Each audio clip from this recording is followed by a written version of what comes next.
আসসালামু আলাইকুম, সবাই কেমন আছেন? আজ বানাবো পাকিস্তানি স্টাইলে বাদামের হালুয়া। এটা দেখতেও অনেক সুন্দর আর খেতেও অনেক মজা। হালুয়া বানানোর জন্য যেসব ইনগ্রিডিয়েন্টস লাগবে সেটা আমি নিয়ে নিয়েছি, আর এগুলোর পরিমাণটা আমি ভিডিওতে লিখে দিয়েছি। হালুয়া বানানোর জন্য প্রথমে চীনা বাদামগুলোকে একটা প্যানে কিছুক্ষণ ভেজে নিতে হবে।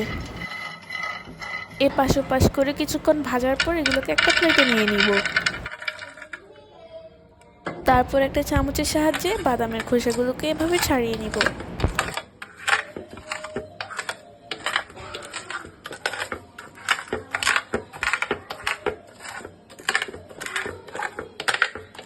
খোসা ছাড়ানো হয়ে গেলে বাদামগুলোকে একটা ব্লেন্ডারে নিয়ে কিছুক্ষণের জন্য ব্লেন্ড করে নিব।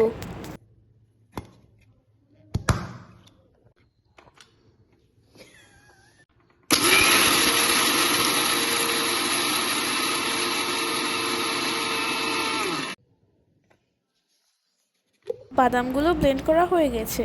এবার এগুলোকে একটা বাটিতে নিয়ে এক সাইডে রেখে দিব। এবার চুলায় একটা প্যান বসিয়ে তিলগুলোকে প্যানের মধ্যে দিয়ে দিব।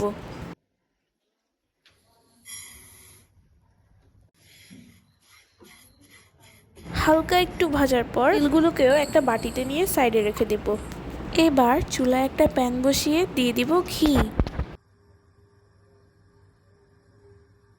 ঘিগুলো একটু গরম হয়ে আসলে তাতে দিয়ে দিব তেজপাতা, দারচিনি আর এলাচ। এবার এখানে দিয়ে দিব সুজি। ঘিয়ের মধ্যে সুজিগুলোকে দিয়ে কিছুক্ষণ নেড়ে চেড়ে নিব।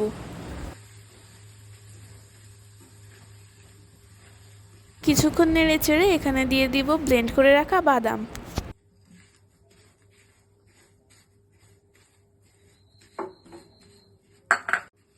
আবারও কিছুক্ষণ নেড়ে চেড়ে এখানে দিয়ে দিব ভেজে রাখা তিল। তিলগুলো দেওয়া হলে এগুলোকে কিছুক্ষণ ভেজে নিব। এই পর্যায়ে এখানে নারকেলগুলোকে দিয়ে দিব।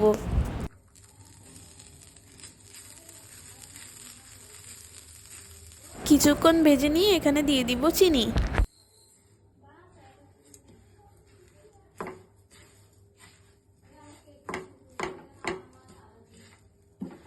চিনিগুলোকে ভালোভাবে মেশানো হয়ে গেলে এখানে দিয়ে দিব 1 কাপ লিকুইড দুধ।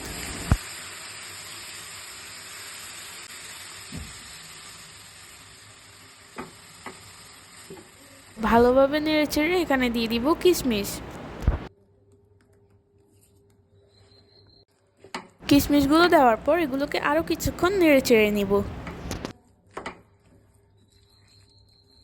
এই পর্যায়ে আমি হাফ কাপ ঘি এগুলোর সাথে অল্প অল্প করে মিশাতে থাকবো।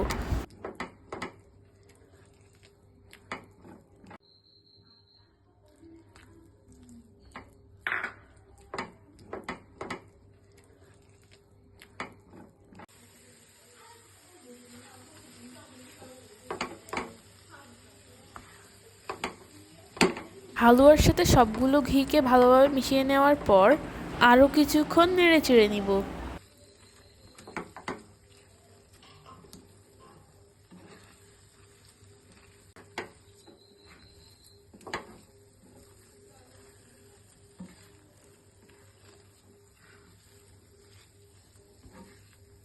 এই পর্যায়ে হালুয়াগুলো যখন কড়াই থেকে উঠে উঠে আসবে বা তেল ছেড়ে দিবে তখনই এগুলোকে আমি একটা প্লেটে নিয়ে নিব।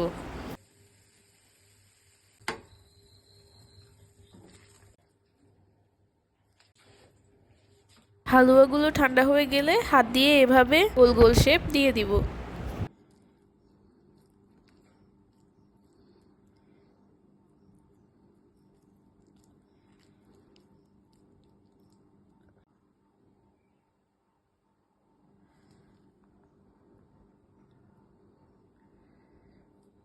দেখুন হালুয়াগুলো কত সফট হয়েছে, খেতে অনেক মজা হয়। আপনারা বাড়িতে ট্রাই করে দেখতে পারেন। আজ এই পর্যন্তই, আল্লাহ হাফেজ।